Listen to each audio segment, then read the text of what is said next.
Hello বন্ধুরা, মম and sons blog থেকে আমি অর্ঘদীপ বলছি। আজকে মাকে নিয়ে আমি সেবা হসপিটালে যাচ্ছি। সল্টলেকে যে সেবা হসপিটাল আছে, মার পায়ে খুব ব্যথা, এক্স রে করতে হবে পায়ে। হ্যালো বন্ধুরা, মম অ্যান্ড সন্স ব্লগ থেকে আমি অর্ঘদীপের মা। আজকে সল্টলেকে যাচ্ছি, সল্টলেক সেবা হসপিটালে। আজকে আমার পায়ে হবে, মানে আধার কার্ড নিয়ে যাব। আগের দিন নিয়ে যায়নি বলে হয়নি, আধার কার্ড নিয়ে যাব। আজকে আমার পায়ের ফটো তুলবে, কোমরের ফটো তুলবে, কি হাড়ের কি পরিস্থিতি দেখবে। এখন আমরা যাচ্ছি সেবা হসপিটালে। আমাদের ব্লগটা স্কিপ না করে দেখো। খুবই আমাদের শরীর খারাপ, তোমাদের সঙ্গে তো সব কিছুই শেয়ার করি, তাই এটাও শেয়ার করলাম। আমরা বন্ধুরা বেরিয়ে পড়লাম। এখন আমরা হসপিটালে যাচ্ছি। আর এই যে ময়লার গাড়িটাও এসছে, ময়লাগুলো ফেলে দিয়ে অর্ঘদীপের বাবা এখন বালতিটা ভিতরে রাখতে গেছে। আর আকাশের ওয়েদারটাও ভালো নেই, আকাশটা মেঘলা মেঘলা, বৃষ্টিও পড়ছে। কি জানি গাড়ি টাড়ি পাবো কি না, কীভাবে যাব সেটাই চিন্তা করছি। আকাশের পরিস্থিতি খুবই খারাপ। আর দেখুন আমরাও আস্তে আস্তে এগোচ্ছি। আর ময়লার গাড়িটা এমন টাইমে এসছে যে যাব পাশ দিয়ে, কিভাবে যাব তাই ভাবছি বন্ধুরা।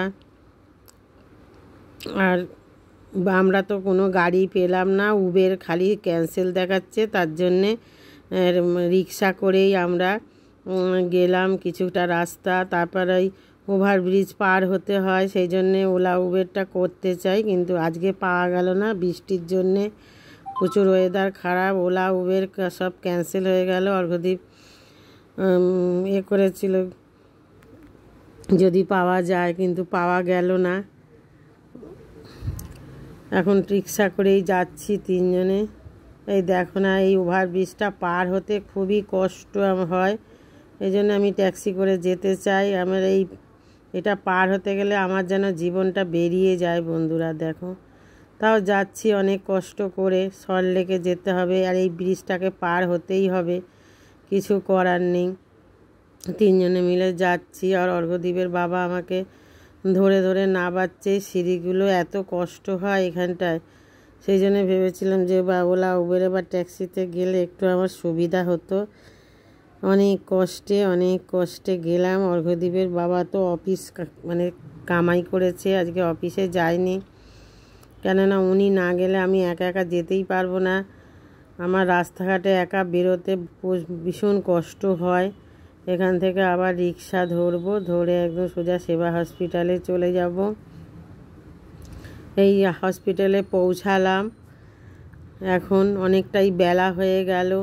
একটু সকাল সকাল আসলে ভিড়টা কম থাকে, কিন্তু সকাল সকাল আর আসতে পারলাম না। গাড়ি ঘোড়া পেলাম না, উবের পেলাম না। যখনই উবের বুক করতে যাচ্ছে বলছে ক্যান্সেল ক্যান্সেল, সেই জন্য অনেকটাই দেরি হয়ে গেল। এখানে আবার পিয়ারা আমরা সব মাখা হসপিটালের সামনে বিক্রি হচ্ছে। আর দেখো কি ভিড়। ওই যে এখন তো মানে আরজি করে সেরকম মানে পরিষেবা পাচ্ছে না, সব নানান রকম গণ্ডগোল হচ্ছে, আন্দোলন হচ্ছে বলে এখানটায় প্রচুর ভিড় হয়েছে। আর আমাদের বাড়ির থেকে এটা সামনেই হসপিটালটা বলে আমরা এখানে যাই। আর এখানে চিকিৎসাও খুব ভালো হয়, অনেক যত্ন সহকারে ডাক্তারবাবুরা দেখেন। আর এখানে চিকিৎসাটা ভালো হয় বলেই এত ভিড়। বিভিন্ন প্রান্ত থেকে মানুষ আসে এখানে ডাক্তার দেখানোর জন্যে। অনেক অনেক লোকই আসে এখানে, অনেক রকম মানে মধ্যবিত্ত পরিবারের মানুষরাও এখানে আসে। অনেক ভালো ভালো লোক এখানে ডাক্তার দেখাতে আসে। এখানে অনেক বড় বড় ডাক্তারও আছেন। আর দেখো কি লাইন, আমাদের অনেক দেরি হয়ে গেছে আসতে বলে। আজকে লাইনটা অনেক পিছনে, লাইন আর মানে সরছে না। লাইনের একদম লাস্ট মুহূর্তে আমরা গিয়ে আস্তে আস্তে দাঁড়ালাম, কখন হবে জানি না। এই যে অর্ঘদীপের বাবা লাইনে এখন লাইন ক্রস করছে, প্রচুর লাইন। অর্ঘদীপের বাবা বলল তুমি একটু বসো, রেস্ট নাও, আমি দেখছি। লাইনে গিয়ে দাঁড়াই। এবার অর্ঘ্যদীপের বাবা লাইনে দাঁড়ালো। অর্ঘ্যদীপ দাঁড়াচ্ছে একবার, অর্ঘ্যদীপ বাবা একবার দাঁড়াচ্ছে। এইভাবে লাইনটাকে আমরা মেনটেন করছি। কি করব, আর ভালো লাগছে না, পায়ের প্রচুর যন্ত্রণা, বেশিক্ষণ দাঁড়াতেও পারি না। অবশেষে গিয়ে একটা বসার জায়গায় একটু বসলাম। আমি আর অর্ঘ্যদীপ একটু গিয়ে বসলাম। ওর বাবা লাইনে আছে। লাইনটাকে তো আবার রাখতে হবে ঠিকভাবে, নাহলে আবার লাইন চলে গেলে আবার মুশকিল, আবার প্রথম থেকে অনেকটাই লাইন দিতে হবে। তাই জন্যে আমি আর অর্ঘ্যদীপ একটু বসে থাকলাম। এখানে বসার জায়গা আছে, ফ্যান ট্যান আছে, এখানে অনেকেই রেস্ট নেয়। অর্ঘ্যদীপ একটু ফোন দেখছে আর আমিও বসে আছি, আর ওর বাবা লাইনে আছে। অর্ঘ্যদীপ বলেছে তোমার অসুবিধা হলে ফোন করবে, আমি আবার লাইনে দাঁড়াবো, তুমি একটু বসে নেবে। এইভাবে সময়টা কেটে যাচ্ছে। আর হসপিটালটা দেখছি বন্ধুরা, আর আমার মা বাবার কথা মনে পড়ছে। যখন বাবা মা হসপিটালে ছিল আরজি করে, বাবা এনআরএসে অসুস্থ হয়ে এরকম হসপিটালেই আমাদের সারা দিন কেটে যেত। সংসার ধর্ম সব ছেড়ে আমি তো বসে থাকতাম, অর্ঘ্যদীপের বাবা আবার অফিস থেকে যেত। এইভাবে আমরা সকলে মিলে বাবা মাকে দেখতে যেতাম। বাবা এনআরএসে ভর্তি ছিল প্রায় 1 সপ্তাহ মতন, আর মা আরজি করে 2বার 3বার ভর্তি ছিল, আবার সুস্থ হতো, আবার আসতো, আবার ভর্তি হতো। এইভাবে সময় কাটতো। দেখো একজনের মাথা ফেটে গেছে, তাকে আবার নিয়ে এসছে তার মধ্যে হসপিটালে। আর প্রচুর ভিড় আর সরছে না, কারণ ডাক্তাররা এখন রাউন্ডে গেছে, তার জন্যে অনেকে আবার টিকিট করছে। এটা টিকিটেরই লাইন। আমি একটুখানি গেছিলাম যে ডাক্তারবাবু এসেছে কি না, সবাই বলছে, রোগীরা বলছে ডাক্তারবাবু এসেছে কিন্তু এখন রাউন্ডে গেছে, তার জন্যে অনেকটাই ভিড়। রোগী দেখা শুরু করলে ভিড়টা আবার কমে যাবে। আর এটা হচ্ছে ওষুধের লাইন, এখানে যারা যারা মানে ওষুধ প্রদান করে এখানে ওষুধ দেওয়া হয়। এই সামনেটা, এখানেও প্রচুর ভিড়। আর আজকে আমার ফটো তোলার ডেট আছে, আমার কোমরের এবং পায়ের ফটো তুলবে। আমি একটু বসে আছি, আমি তো দাঁড়াতেই পাচ্ছি না, খুবই কষ্ট হচ্ছে আমার, প্রচণ্ড কষ্ট হচ্ছে। আর বেলাও বেড়ে যাচ্ছে। আর হসপিটালে তো আমি কিছু খাচ্ছি না। অর্ঘ্যদীপের বাবা 2টো ভাত খেয়ে গেছে, আমি চা বিস্কুট খেয়ে বসে আছি। অর্ঘ্যদীপ ডিম টোস্ট খেয়ে এসছে বাইরে গিয়ে, আর আমি এখানে বসে আছি। আর দেখো কি ভিড়, যেখানেই যাচ্ছি শুধু ভিড়, যেখানেই যাচ্ছি শুধু ভিড় আর ভিড় আর কমছেই না বন্ধুরা। দেখো কি অবস্থা, বসার জায়গা তো পাওয়াই যায় না। অনেক কষ্টে বসার একটা জায়গা পেয়েছিলাম, সেখানে কিছুক্ষণ বসে নিলাম। আর সমস্ত স্মৃতি মনে পড়ছে। জানো তো বন্ধুরা, বাবার একবার ব্রেন স্ট্রোক হয়েছিল, তখন এই সেবাতেই আমি প্রথমবার নিয়ে এসেছিলাম। সেসব অনেক স্মৃতি মনে পড়ছে আমার। আর পুরনো সব কথা মনে পড়ছে, আর মনের ভেতরটা যেন কীরকম উথল পাথাল করছে। হসপিটালে আসলে অনেক কিছু দৃশ্য দেখা যায় আর মনটাও খারাপ লাগে। সবাই তো রোগের জন্য এখানে আসে দৌড়িয়ে সুস্থ হওয়ার জন্যে। অর্ঘ্যদীপের বাবা এখনও লাইনে দাঁড়িয়ে রয়েছে, কখন হবে, কখন আমাদের ওষুধ নেওয়া হবে আর কখন দেখাবো তার কোনো নিশ্চয়তা নেই। দেখেছো কতটা ভিড় বন্ধুরা, শুধু তোমরা ভিড়টাই একবার দেখো যে সেবা হসপিটালে কতটা ভিড়। লাইনে দাঁড়িয়ে আছে অর্ঘ্যদীপের বাবাই বেশিক্ষণ দাঁড়িয়েছিল। অর্ঘ্যদীপ একটু দাঁড়িয়েছিল, আমি একটু দাঁড়িয়েছিলাম, এখন আবার অর্ঘ্যদীপের বাবা দাঁড়িয়ে আছে। আমাদের সব দেখানো হয়ে গেছে, এখন আমরা ওষুধ কিনতে যাচ্ছি। এখানে তো সব ওষুধ দেয় না, কিছুটা ওষুধ দিয়েছে, আর কিছুটা ওষুধ অর্ঘ্যদীপের বাবা ন্যায্য মূল্যর দোকানে কিনতে যাচ্ছে। আর বলো, আমরা গরিব মানুষ, আমরা এই হসপিটালেই আসি পরিষেবা নেওয়ার জন্যে, বড় বড় ডাক্তার, নামকরা ডাক্তার দেখানোর আমাদের অত ক্ষমতা নেই, এত পরীক্ষা নিরীক্ষা করার ক্ষমতা নেই আমাদের। ওই একটা মানুষের ইনকামেই আমাদের সংসার চলে। অর্ঘ্যদ্বীপের তো ইনকামের কোনো নিশ্চয়তা নেই, বাড়িতে বসে যেটুকু কাজ করে হয়, না করলে না হয়। আর আমি তো দোকানে বসতেও পারছি না, দোকান ঠিকমতো চালাতেও পারছি না, এই পায়ে ব্যথা, মার্কেটে থেকে মাল ফাল আনতেও পারছি না। অনেক দিন পর পর মার্কেটে যেয়ে অল্প কিছু মালপত্র নিয়ে আসে। এই হসপিটালটা দেখছি আর কত স্মৃতি জড়িয়ে আছে এই হসপিটালে, যে বাবাকে নিয়ে এ ঘর থেকে ও ঘর, ও ঘর থেকে ও ঘর কত গেছি। বাবার হাত ধরে ধরে এই ঘরগুলোতে আসতাম, এখানে বাবাকে বলতাম তুমি বসো। বাবা তো দাঁড়ানোর ক্ষমতা থাকছিল না, স্ট্রোক হয়ে গেছিলো, ব্রেন স্ট্রোক। আমি লাইনে দাঁড়াতাম, বাবুকে বসিয়ে রাখতাম। সেই সব দিনের কথাগুলো খুব মনে পড়ছে বন্ধুরা। শরীরটা খুব খারাপ লাগছে এতক্ষণ লাইনে দাঁড়িয়ে দাঁড়িয়ে। তাই এখানে একটু ফ্যান আছে, একটু হাওয়া আছে, এখানে কিছুক্ষণ একটু বসলাম, একটু রেস্ট নিচ্ছি। একটু রেস্ট ফেস্ট নেবো, নিয়ে তারপর আবার বাড়িতে যাব। জানি না কখন বাড়িতে যাব।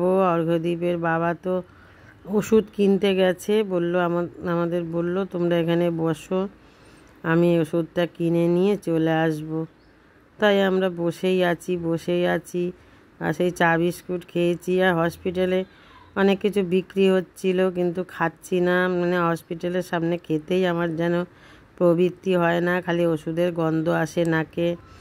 আর হসপিটালটা আজকে একটু অপরিষ্কারও ছিল, আগের দিন রবিবার ছিল তো ঠিকমতো পরিষ্কার সাফাই হয়নি বলে একটু নোংরাও ছিল, এই আর কি। তা বসে আছি। আর অর্ঘ্যদ্বীপের বাবা তো ওষুধ কিনতে গেছে, ওখানেও অনেক ভিড়। আর আমরা অনেকক্ষণই বসে আছি, কি আর করব। বলতে বলতে আমাদের পাড়ার একটা মেয়ের সাথে দেখা হয়ে গেল। এই দেখো, এই ভাবিটা বসে আছে, এর ননদ হসপিটালে ভর্তি আছে, মুর্শিদাবাদ থেকে এসছে। বলছে আমার ননদের সাথে আমি 3 দিন ধরে হসপিটালে আছি। ওর বর কলকাতাতেই কাজ করে, খাবার দাবার দিয়ে যায়। তাই আমাকে বলছে। আমি বলছি বাবা, ননদ আর ভাইয়ের বউ তো খুব মিল আছে, এরকম মিল এখনকার দিনে দেখা যায় না। খুব ভালো লাগলো আলাপ হয়ে। হ্যাঁ, আর বসে বসে গল্প করছি, কি করব। সবাই ওখানে এসছে, অনেকের ভর্তি আছে রুগীরা, তাদের সাথে গল্প করছি, এইভাবে সময়টাকে কাটাচ্ছি। আর এখানে কিছু ওষুধ দিয়ে দিয়েছে, আর অর্ঘ্যদ্বীপের বাবার কিছু ওষুধ কিনতে হবে, আমারও কিছু ওষুধ কিনতে হবে। সেই জন্য অর্ঘ্যদ্বীপের বাবা কিনে এবারে উবের পেলাম। হসপিটালে যাওয়ার সময় ওলা উবের পাইনি, কিন্তু বাড়িতে আসার জন্য ওলা উবের পেয়ে গেলাম। উবেরে করে আমরা বাড়ির দিকে এখন রওনা দিচ্ছি। তো এখন প্রায় 4টে বেজে গেল, সেই সকাল 9টায় গেছি, আর এখন 4টে, সাড়ে 4টে বেজে গেল। শরীর আর বইছে না, শরীর আর চলছে না। ভাবছি কখন বাড়িতে যাব, একটু রেস্ট নেবো স্নান টান করে। আর যেন ভালোই লাগছে না। অনেক ওষুধই দিয়েছে, এই ওষুধগুলো এখন খেতে হবে সুস্থ হওয়ার জন্যে। আর নানান রকম চিন্তা করছি। পুজো তো এসে গেল, আর মার্কেটিং এবছরে আর হবে না। এবারে এই সব এত টাকার ওষুধ কিনতে হচ্ছে, চিকিৎসা হচ্ছে। ওই পুরনো শাড়ি ফাড়ি যা আছে ওইগুলোই মেনটেন করে পরে, বেশি দূরে তো যেতে পারবো না ঠাকুর দেখতে, ওই কাছাকাছি যাব। কত দুর্ভাগ্য দেখো বন্ধুরা। এবার দেখো, স্নান টান করে আসলাম, এখন চান ভান হয়ে গেল, পরিষ্কার পরিচ্ছন্ন হয়ে সব হসপিটালের জামা কাপড় কেচে দিয়ে বসলাম। আমার পায়ের ফটো আর কোমরের ফটো তুলেছে, এর পরের দিন আবার দেখাতে হবে। এই ফটোগুলো তুলেছে, যাকে ফটোগুলো তোলা হয়ে গেছে, ভালো হয়েছে। আর কত ওষুধপালা দিয়েছে দেখো বন্ধুরা, এইগুলো হসপিটাল থেকে দিয়েছে, আর এই ওষুধগুলো বাইরে থেকে কিনতে হয়েছে আমাকে পয়সা দিয়ে। সব ওষুধ তো দিতে পারে না। আর এইগুলো অর্ঘ্যদ্বীপের বাবার ওষুধ, ওর হাতের যন্ত্রণার জন্য এই ওষুধগুলো ওকে দিয়েছে। অর্ঘ্যদ্বীপের বাবার ওষুধ এটা, অর্ঘ্যদ্বীপের বাবা খাবে। আর অর্ঘ্যদ্বীপকে একটা চোখের ড্রপ দিয়েছে, চোখ দেখিয়েছে। আর এইভাবেই দিনগুলো কাটছে হসপিটাল আর বাড়ি করে। শরীরটাও ভালো নেই, দিন দিন পায়ের যন্ত্রণা, পায়ের ব্যথা বেড়েই চলেছে। ডাক্তারবাবুরা এখন ফটো তুললো, পরীক্ষা করে দেখবে যে কি হয়েছে, মানে হাঁটুর কি পরিস্থিতি সেটাই দেখবে। আর মনটাও ভালো নেই, সামনে পুজো আসছে আর আমাদের ঘরে সব অসুখ বিসুখ লেগেছে, কোনো মার্কেটিং নেই, কিছু নেই। মনটা খুবই খারাপও লাগছে। যাক গিয়ে তোমরা আশীর্বাদ করো, তোমরা ঠাকুরের কাছে প্রে করো আমরা যাতে ভালো থাকি, সুস্থ হয়ে যাই। আমরাও আশীর্বাদ করছি তোমরা ভালো থাকো, তোমাদের পুজো ভালোভাবে কাটুক, তোমরা সুস্থ থাকো। এই বলে আমার ভিডিওটা আমি শেষ করছি। আবার কোনো নতুন ব্লগে তোমাদের সঙ্গে দেখা হবে। তোমরা ভালো থেকো বন্ধুরা, সুস্থ থেকো। আর আমার চ্যানেলটা মম অ্যান্ড সন্স চ্যানেলটা অবশ্যই যারা নতুন বন্ধু তারা সাবস্ক্রাইব করে দিও, আর একটু লাইক করো। একটু লাইক করলে আমার ভিডিওটা করতে খুব ভালো লাগে। আর তোমাদের যদি আমাকে কিছু বলার থাকে কমেন্ট করে আমাকে জানিয়ে দিও। আর তোমাদের পুজোটা ভালো কাটুক, আমি এটাই কামনা করি। তোমরা ভালোভাবে মার্কেটিং করো, সাবধানে মার্কেটিং করো। পুজোর তো আর বেশি দিন নেই, পুজো তো একদম দোরগোড়ায় এসেই গেল। আমি ভিডিও করি, তোমরা ভাবো যে কাকিমা খুব সুস্থ আছে। না গো, আমি সুস্থ নেই, আমার খুবই শরীর খারাপ, কিন্তু তার মধ্যেও হাসি মুখে তোমাদের ভিডিও দিতে আমার ভালো লাগে। তোমাদের সঙ্গে